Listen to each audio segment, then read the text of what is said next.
ሮኒ የሚባል የማንቸስተር ዩናይትድ ተጫዋች አለ እኔ ኳስ ያለው ጋሼ እና የቼልሲ ደጋፊ ነኝ ጌታ የተባረከ አያለው እናንተ አታዩም በጸሎት ብቻ ነው እናንተ እኔ አያለው ኳስ አያለው እና የማንቸስተር ዩናይትድ ተጫዋች ነው ሮኒ አሁን ቅርብ ጊዜ የ5 ዓመት አስፈረሙት የ5 ዓመት ሲያስፈርሙት በሳምንት 300,000 ፓውንድ ነው ደሞዙ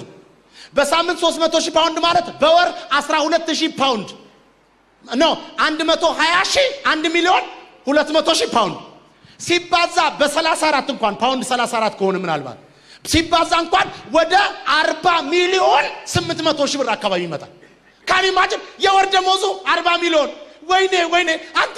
አንተ ይሁን ከተሰበረ ከተጎዳ እኮ ኳስ አይጫወትም ለወር ሳይጫወት 40 ሚሊዮን ምናምን አንተ እሱ እኮ ኳስ እየገፋ ነው ኳስ እያባረረ ነው እኔ አጋንንትን እያባረርኩልህ ስማ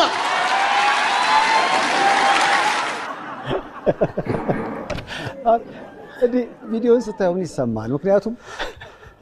ብዙ ደስ ይለኛል በጣም ነው ደስታው